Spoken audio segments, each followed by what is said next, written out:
When my best friend Cal and I started the channel, it was all for fun. Urban exploring in New York City had been our thing for years, and YouTube was just a way to share it. Abandoned buildings, forgotten hotels, that was our brand. But as our channel grew, so did the demands of our audience. They wanted the extreme, the more hidden parts of NYC. It was Cal's idea to investigate these sewer people rumor. "Think about it, man," he said one night, eyes gleaming. "A whole network of people living under the city. If we're the first to get that on camera, we'll blow up." I couldn't deny the appeal. Rumors had circulated for decades about the shadowy figures who lurked below New York, scavenging, surviving off rats and whatever the city had discarded. But like most urban legends, I assumed the stories were exaggerated. Cal and I spent hours prepping for the sewer dive, making sure that we had everything we would need to face whatever was down there. We packed our bags with essentials, extra water, enough to last us a few hours, and spare batteries for the flashlights, since darkness would be our worst enemy. I grabbed a few granola bars too, just in case we got stuck down there longer than planned. To keep any sewer pests at bay, we duct taped our pant legs and sleeves, sealing off every gap to make sure that nothing small and unwelcome could find its way in. With our gear packed and GoPros ready, we made our way to a manhole cover in a quiet corner of the city. Cal pried it open, the metal scraping against concrete with an echoing screech, and we peered down into the black void below. The stench hit us first, a mix of mold and filth. Cal shot me a quick look, a mix of excitement and nervousness on his face. "Well, I guess this is it," he said before turning on his GoPro. He shot me a grin before he went down first, his flashlight beam slicing into the darkness. One rung at a time, I followed him, my hands gripping the rusty metal as we descended into the underbelly of the city. The sounds of the street above faded with each step, replaced by the steady movement of water echoing around us and the hum of distant machinery. When our feet hit the wet concrete below, we stood there in the dim beam of our flashlights, our eyes adjusting to the darkness. The walls were slick with grime and patches of mildew growing along the cracked cement. Somewhere in the dark, we heard a faint scuttle, the unmistakable skitter of rats just out of sight. Among the gear, I had packed several rolls of reflective tape. In these dark and winding tunnels, getting turned around would be all too easy, and the last thing that we wanted was to get lost down here. Every few yards, I peeled off a strip and slapped it on the wall, watching as it shined in the beam of our flashlights like a tiny beacon marking our way back. It felt reassuring, each piece of tape reflecting back to us, a reminder that we had a trail back to the exit, no matter how far in we ventured. For a while, this routine was all that we had, exploring the narrow tunnels, stepping around filth and cockroaches, chatting to our cameras, cracking jokes to mask the tension. We spoke in low voices, our words bouncing off the walls and echoing down the tunnels. Every so often we would hear scuttling and faint splashes of water, but nothing more. No signs of human life, no movement. I started to wonder if the stories about these sewer people were just nothing more than rumors. I told Cal as much.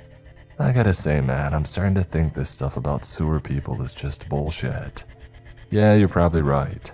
We'll push a little bit further and then we'll head back," Cal replied. We kept pushing further.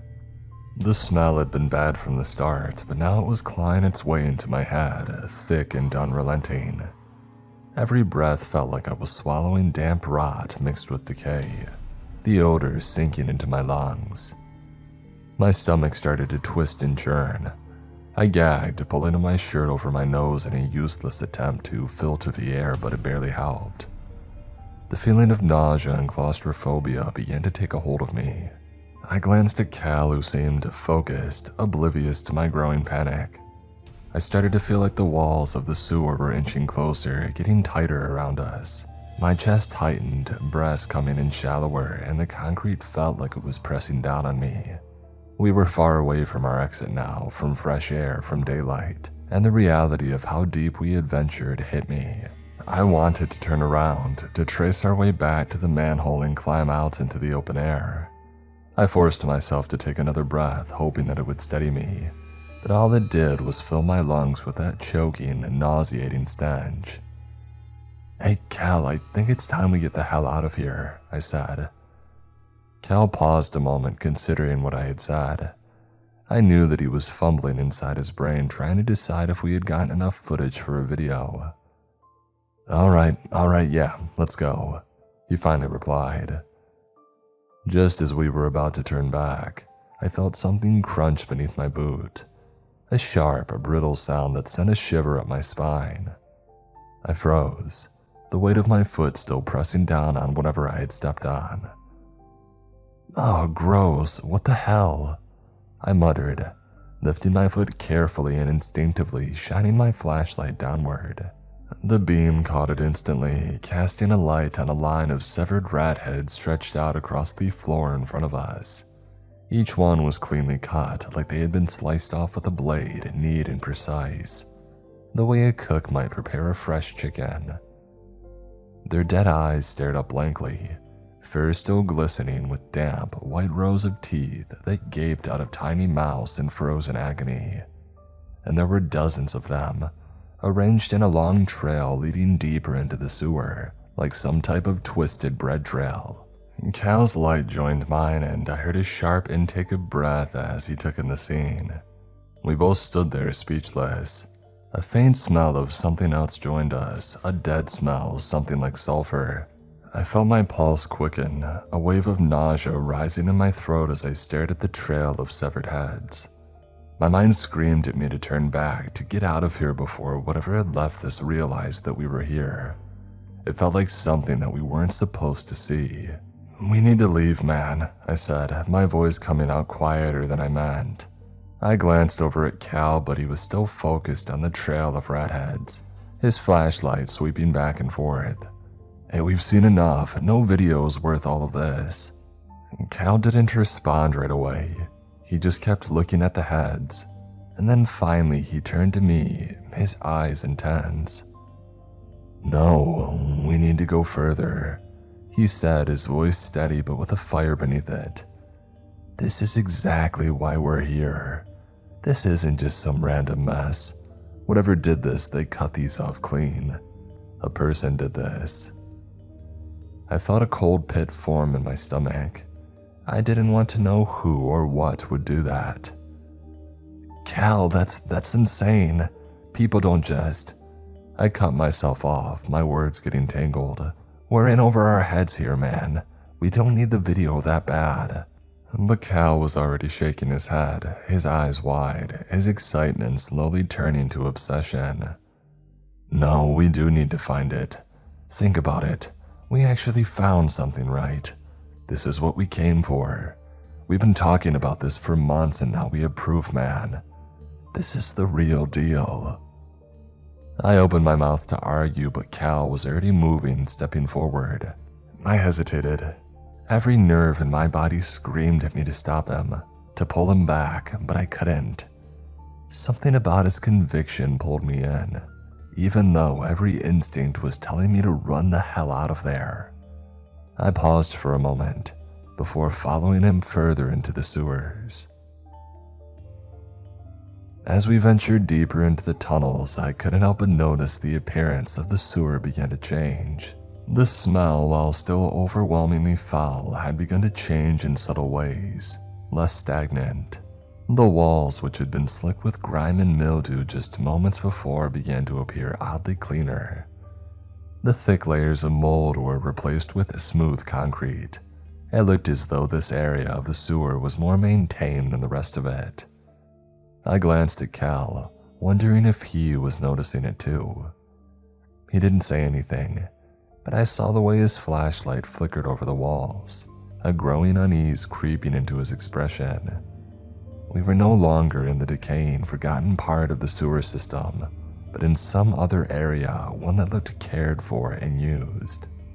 The tunnels felt more structured now, the path straightening, and the walls narrowing just slightly, giving the whole space a more controlled and less abandoned feel.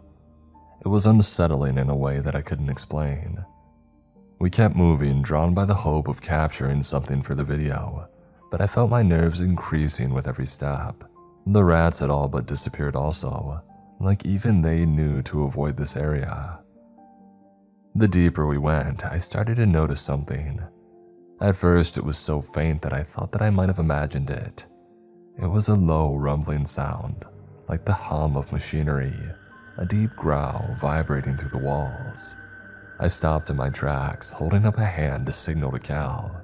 He turned, raising his flashlight in my direction. I could see the question in his eyes before he spoke. "You hear that?" I nodded. "Yeah, what the hell is that?" We stood there for a moment listening. The sound was still distant, but it was undeniable now, a persistent low roar. My heart started to pick up pace. "Let's keep going," Cal said, his voice tinged with excitement. "I think we're getting close to something." I hesitated, but Cal had already started moving forward again. Against my better judgment, I followed him. As we pressed on, the sound grew louder and we realized something unsettling. It wasn't a roar at all. It was voices, a low murmur like a chorus, layered and overlapping. Dozens, maybe hundreds, all blending together in a constant, unintelligible hum. The closer we got, the more it became like a crowd, the way a school lunchroom sounds when you're standing in the hallway. Chatter, laughter, some raised voices, all of it happening at once. I shivered involuntarily. This wasn't what I had expected to find when we had started this. I didn't know what I expected to find down here, but it was not this. Cal's eyes darted around, scanning the walls and the tunnel ahead. Curiosity, obsession. I could see it in him, a hunger to know what was just beyond that next bend. And I couldn't deny it. I was just as desperate to know. I felt my pulse race as if we were on the verge of discovering something huge, something we were never supposed to find. We pushed forward, each step in sync now as we approached the source of the noise. The voices grew clearer, louder, and yet still completely unintelligible, a garbled blend of human sounds.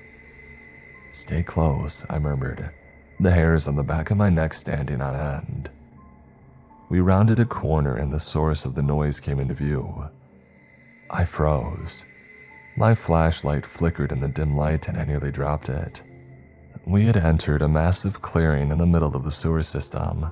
It was like some kind of underground hub, a junction, a place where several tunnels converged, creating a central location.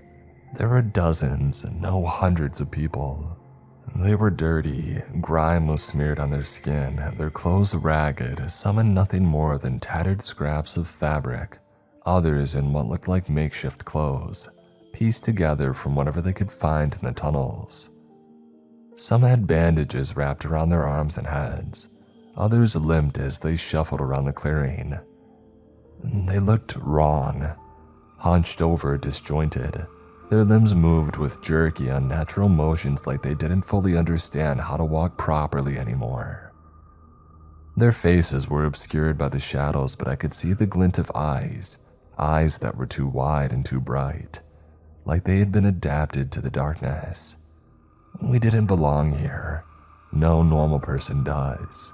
They muttered and grunted to each other, their speech broken and garbled. The few words that escaped their lips sounded like a twisted form of English, nothing coherent, just guttural sounds. I felt a chill crawl up my spine as I took in the scene. This was wrong. These weren't homeless people or squatters living down here. They were something else, something more. And then my eyes locked onto something that made my breath catch. At the center of the clearing, standing on a raised platform made of old, broken concrete, was the leader. The man, if he could even be called that, was tall or had been at some point, but now his posture was crooked, hunched over like a vulture. He wore a crown, something pieced together from what I assumed were rat bones, broken shards of glass, and bits of trash from the sewer. It looked grotesque, a twisted mockery of something royal.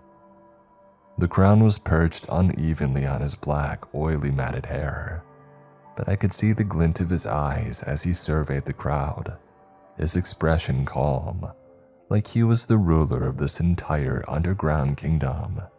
It was all so surreal. These people, if they could even be called that anymore, were standing in this cavernous space. In the center, they were surrounding a massive pile of rats. Hundreds of them, maybe more. They were piled high in the center with the leader overseeing the rat feast like some kind of grotesque ritual. Jesus Christ, it's real. I heard Cal mutter beside me. He wasn't even trying to hide the awe in his voice. I could feel the fear crawling up my spine now, the air pressing down on me like a weight. This was no longer just some urban legend. This was real, and we were standing in the middle of it. As I stood frozen in place, trying to process what I was seeing, a new sound pierced through the murmur of voices. A low, distant shuffling at first, but then it grew louder from behind us. I turned, my heart leaping in my chest. Figures were emerging from the dark tunnels behind us, their silhouettes barely visible. At first, there were just a few, but then it turned into a flood. Dozens of these people stumbling toward the center of the clearing. They were coming from all directions like ants pouring out of their hills, drawn by some instinctual need. They moved with urgency and with purpose, but at the same time there was a strange disjointedness to their movements. Some of them shuffled and some of them crawled, and others just seemed to drag their limbs along like they hadn't walked in years. The stench grew stronger as they piled in. The rancid, sour smell of bodies and decay thickened in the air, mixing with the overpowering scent of rats. I could feel it choking me, making me gag as my stomach heaved.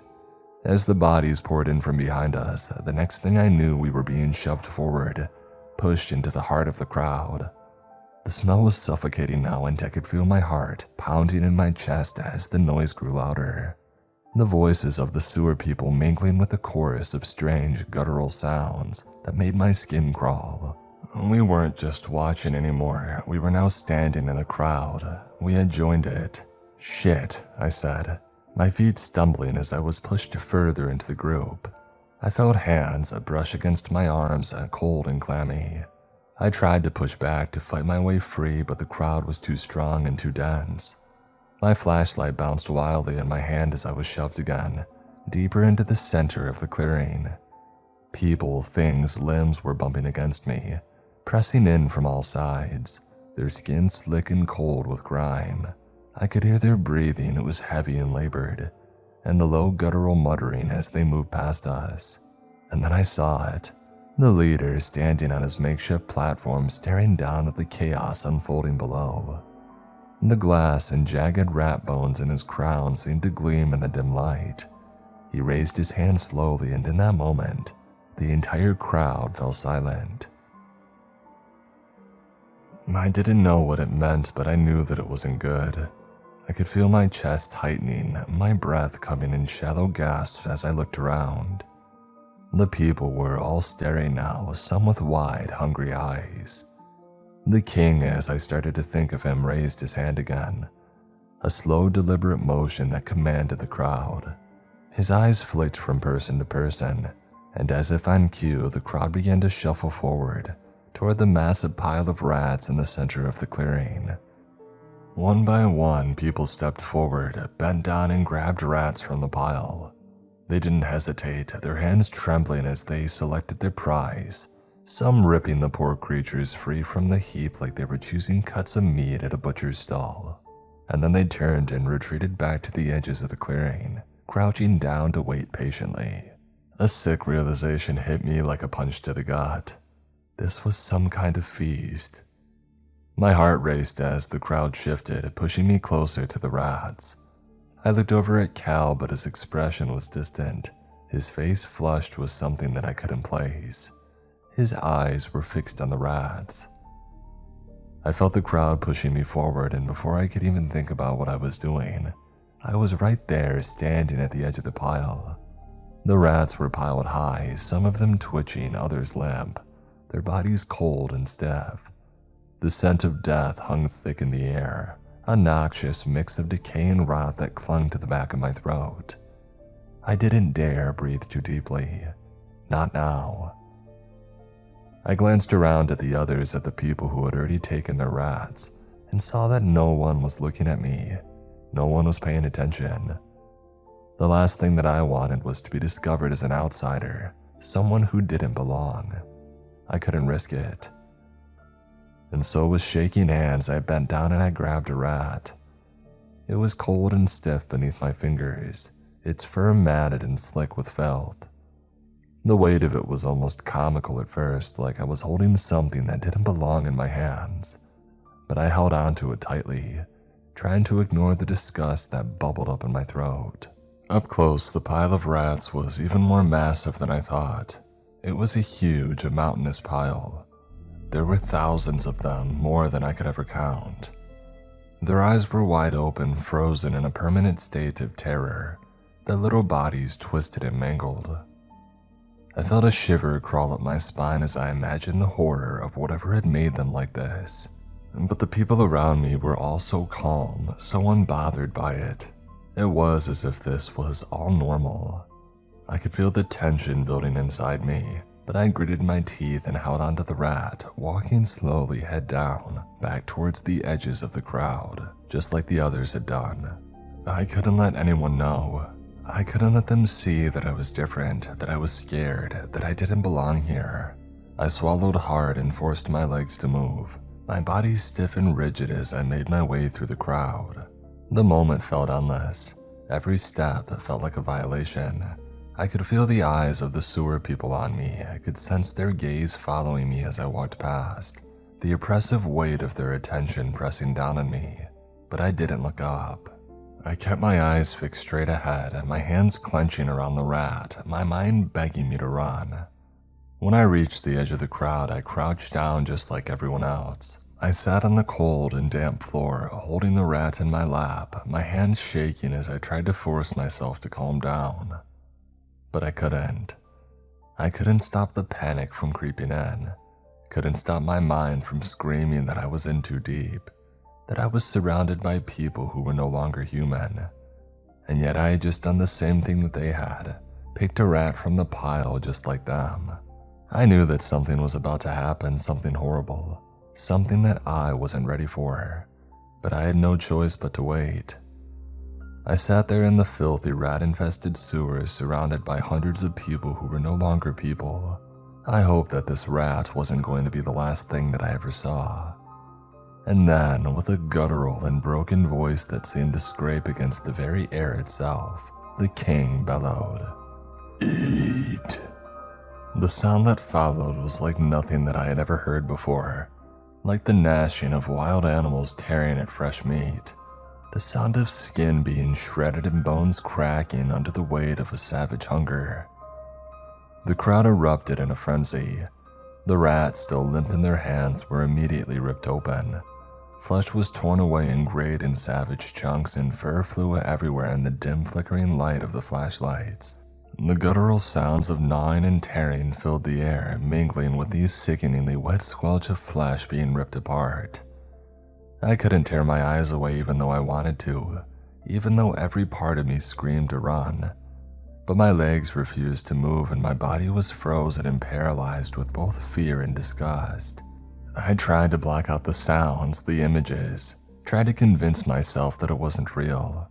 But no matter how tightly I shut my eyes, these sounds wouldn't stop. And then, through my blurred vision, through the tears that blurred my sight, I saw him. A man kneeling beside me, staring directly at me with an unblinking, curious look in his eyes. His face was covered in grime, his teeth stained with dark red, but it was the expression in his eyes that froze me. It wasn't hunger, it wasn't madness. It was curiosity.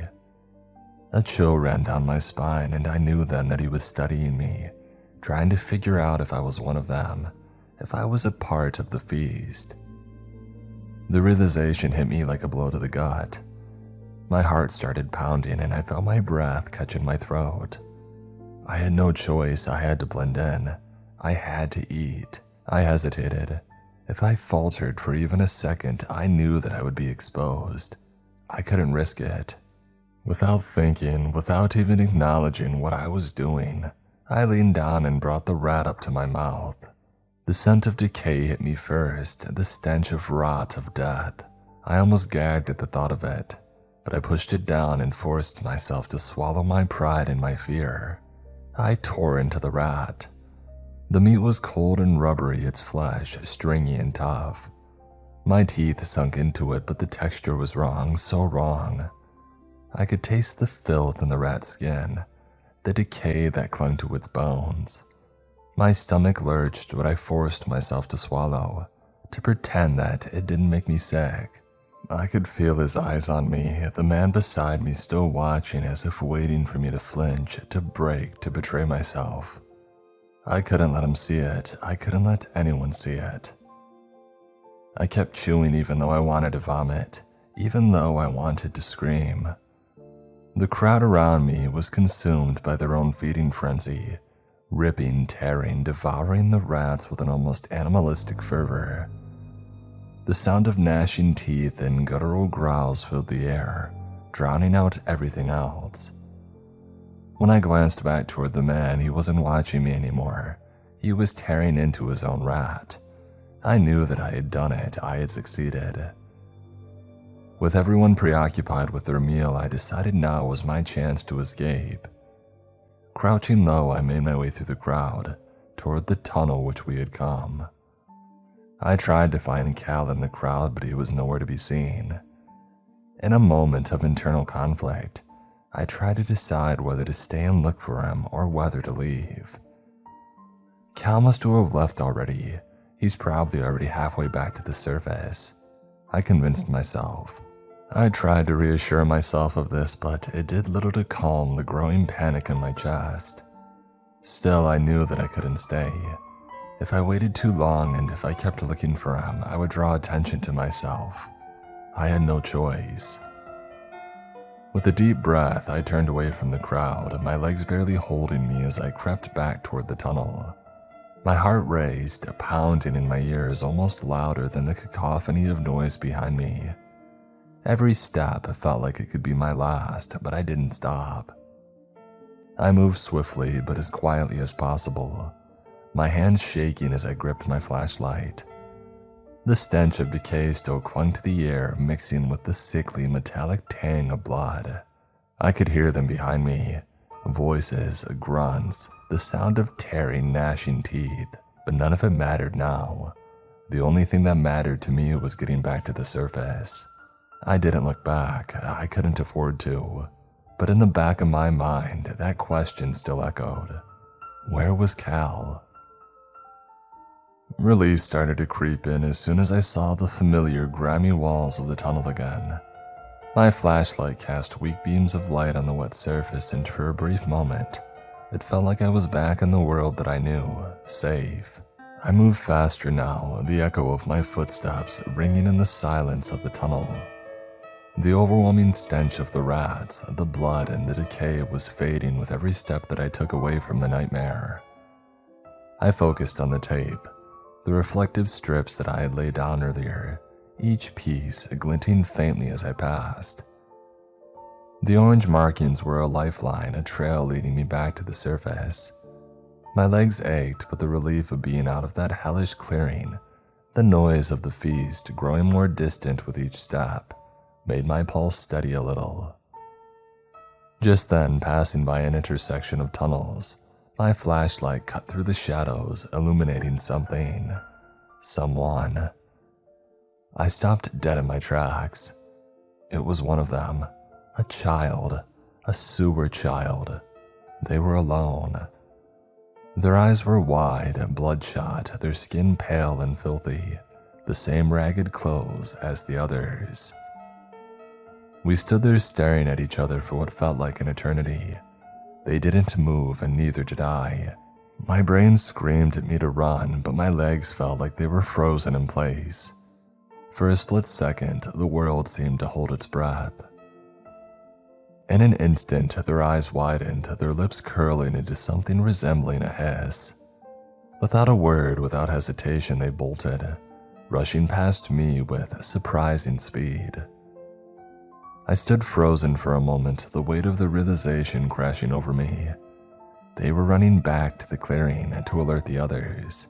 Panic surged through me, and in that split second, I turned and ran, heart pounding in my ears. My lungs were on fire, each breath coming in sharp and desperate gasps. My legs felt like they were made of stone, but I did not stop running. The tape whizzed by, just a blur of orange as I sped past it, barely able to keep track of where I was. Finally, I saw the ladder. My heart skipped a beat. The rungs were barely visible in the faint light, but I could make them out just enough. I shoved myself toward it, my hands trembling as I grabbed hold, yanking myself upward. The manhole cover was still off. I could see daylight streaming through the opening. The outside world and safety was just a few feet away. I didn't hesitate. My hands scrambled for the ladder as I hauled myself up, every muscle in my body screaming, but I didn't care. Freedom was right there just above me. I pushed harder and harder until the light hit my face, and I crawled out into the daylight, gasping for air, my heart still pounding in my chest. The first thing that I did when I stumbled out into the light was vomit. It hit me all at once, violent and uncontrollable.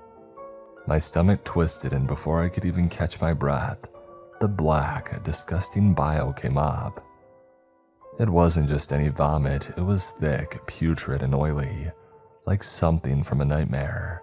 My body convulsed, and I couldn't stop it. The rat that I had eaten, the taste, the texture, the sickening act of it came rushing back. I threw up everywhere, all over the ground, the reek of rotten bile filling the air.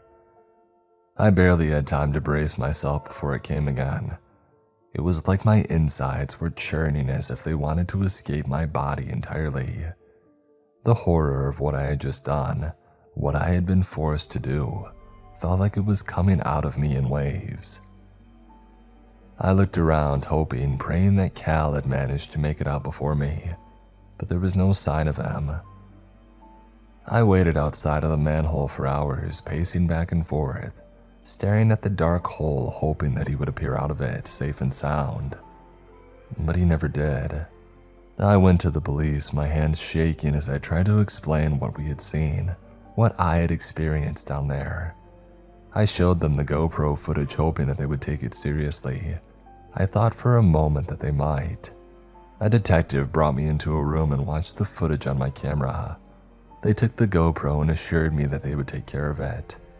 For a moment, I believed them and felt a feeling of relief, but as I left the police station that day, deep down, I couldn't shake the feeling that I had just made a huge mistake. When I went back to the station to check in, they acted like they had no idea who I was. They denied ever having talked to me, denied ever seeing the footage. And then to make it worse, they threatened to arrest me for trespassing if I didn't leave the station immediately.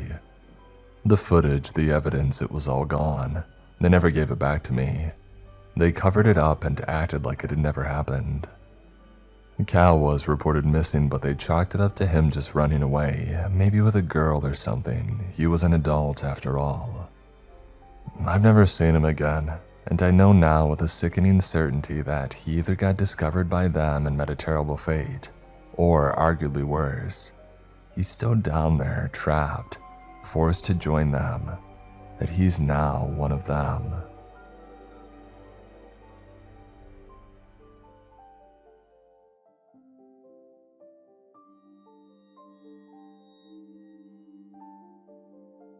When I got the call about my father's death, I decided to drive straight across the country to the funeral. I wasn't very close with my father, and it wasn't out of the need of closure, no. It was for the inheritance my mother told me that I couldn't have unless I came.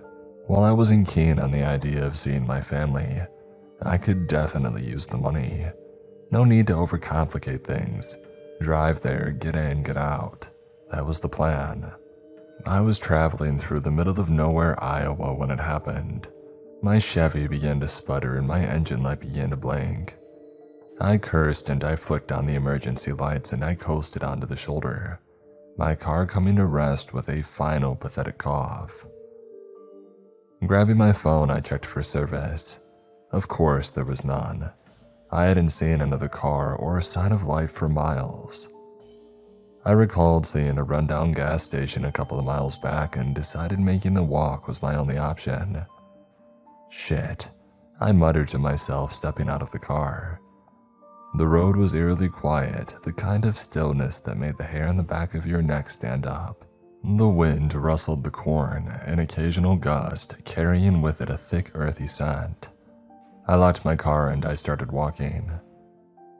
I arrived just as the sun began to set, sweaty, exhausted, and thirsty.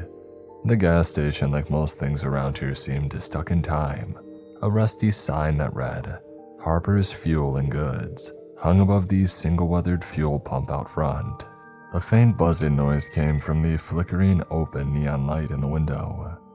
I pushed the door open. The bell above jingled weakly, barely audible. The inside was dimly lit. Shelves lined with old cans of beans, dusty bottles of water, and a few bags of chips. Behind the counter sat an old man as thin as a scarecrow, his skin weathered. He had a calm, distant look in his eyes, as though he had been waiting for someone for a long time. "Car trouble, I take it?" he asked, his voice a gravelly rasp. "Yeah, broke down a couple of miles up the road. No service either." I tried to sound casual, but something about the place made me uneasy. In my mind, I was thinking this place looked just like the kind of gas station in horror movies, just before the main character is being chased by a group of inbred killers. He nodded slowly, eyes never leaving mine. "Ain't much for signal out here. Nearest town's quite a ways off." "Yeah, I figured," I said, glancing around the store. "Any chance you know of any motels or somebody that could tow me?" His lips pulled into a slow and thin smile. "Well, I ain't no tow man, but I reckon that I can help. I live just up the road, got some tools back at the farm. You can stay the night and we'll see about fixing your car in the morning." I hesitated. The offer set off alarms in my head, but what other choice did I have? My legs already ached and my stomach was empty. Making the walk back to my car didn't seem like an option.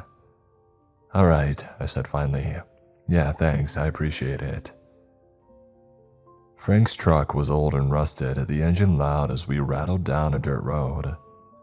The field stretched out on either side, the setting sun casting long shadows over the corn stalks. The farm came into view, a white, weathered house surrounded by a couple of barns and a silo. It looked like the kind of place that time had forgotten, untouched by anything modern. The paint was peeling and the porch sagged, but hey, it was home. Far better than the empty road behind me. As we pulled up, the porch light flickered on and I saw them. An older woman, 2 young adults, and 2 younger children standing on the steps. They stood perfectly still, watching the truck approach. We stepped out of the truck. "That there's my wife Sue," Frank said, "and our kids, John and Mary, and their little ones, Billy and Ruth." I was confused for a moment at the way that he introduced them. John and Mary's little ones. "Do you mean—" No, I must have been mistaken. An awkward moment of silence passed as I was stuck in my thoughts. "Nice to meet you all, thanks for having me," I forced out. "Kid here has some car troubles. I told him that he could stay with us for the night," Frank told Sue. There was something strange about their faces, a certain dullness to their expressions. Still, I forced a polite smile. Sue smiled warmly as I approached, wiping her hands on a faded apron. "Oh, you must be hungry. Supper's almost ready. You're welcome to join us." "Thank you," I said, shaking her hand. Her grip was firm and her skin felt rough and calloused in a way that spoke of years of hard labor. The 2 other, younger adults, John and Mary, stood by the door, watching me without a word. Their eyes were unblinking and their lips were thin. Something about them gave me the creeps. They were like mirror images of one another, twins maybe. The children, Billy and Ruth, were even more unsettling. Their features were distorted with wide gap-toothed smiles and crooked eyes, and heads that seemed too large for their small bodies. They clung to their mother's dress, their eyes wide and unblinking. Frank ushered me inside before I had time to dwell on it. The house was dimly lit, the walls lined with faded wallpaper and old wooden furniture. The smell of cooked meat filled the air, mingling with the smell of mold. It was a heavy smell and it made my stomach churn. The dining room was small with a long wooden table in the center. Plates were already set and Sue wasted no time in serving up slabs of meat and mashed potatoes. The food looked hearty enough, but something about it didn't sit right with me. The meat was dark and almost black in places, and the potatoes were watery, pooling at the bottom of the plate. "Eat up," Sue said, settling down across from me. Frank sat at the head of the table and the children lined either side. Their eyes never left me, watching with the same blank expression as I picked up my fork. "So, where you headed?" Frank asked, breaking the silence. Funeral," I said. "Out in Ohio, just passing through." Sue clucked her tongue sympathetically. "Oh, that's a long way. You'll need your strength for a trip like that." I nodded, taking a tentative bite. The meat was tough, its texture stringy and oily, and the taste was metallic. I forced it down, feeling bile rise up in my throat. "You don't talk much, do ya?" Frank asked, his grin widening. "Oh, sorry, I'm just tired," I muttered, glancing around the table. The kids were still watching me, their eyes unnervingly wide, their heads bobbing slightly with every bite they took. The longer that I sat there, the more that I felt the walls closing in around me. The house was stifling, the air thick and oppressive. The food sat like a stone in my stomach. "Well, you'll sleep good tonight. Ain't nothing out here but peace and quiet," Frank said, his smile never fading. The bedroom they offered me was small, just a single bed with an old sagging mattress, a nightstand, and a dresser. The window overlooked the cornfield, stretching out endlessly into the night. The room smelled faintly of mildew and the wallpaper was peeling off in places. As I sat on the bed, it creaked under my weight. I tried to relax, but something about the house felt off. The way the family had stared at me all throughout dinner, the strange, almost robotic way they moved, it was all too much. The bed was uncomfortable, but exhaustion started to creep in.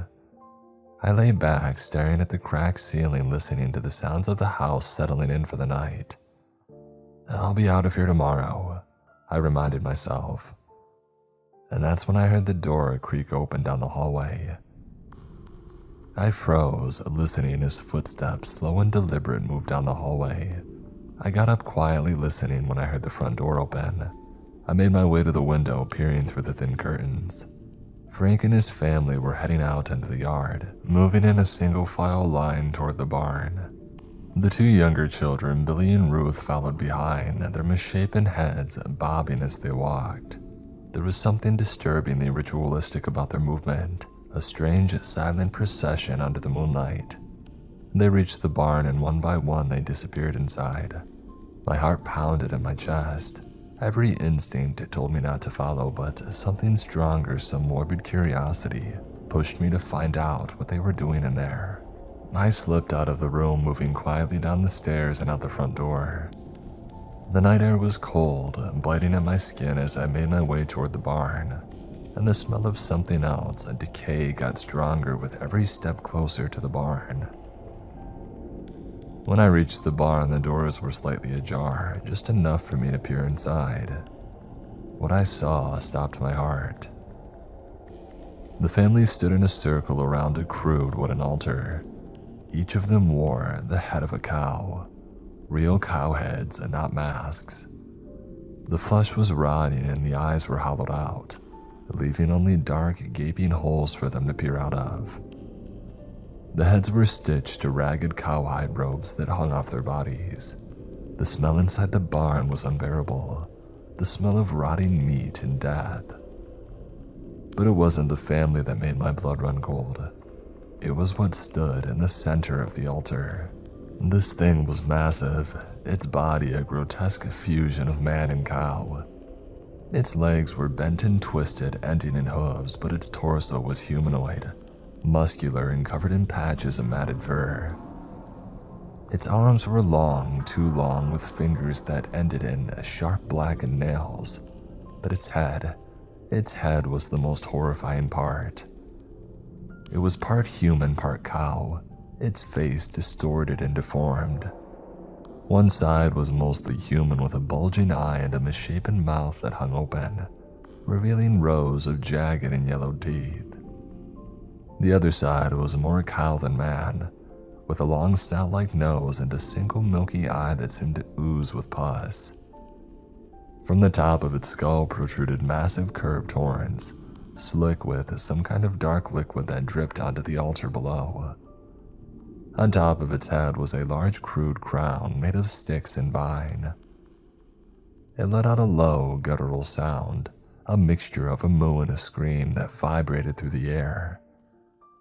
Frank fell to his knees before it, holding up a bowl filled with something thick and red.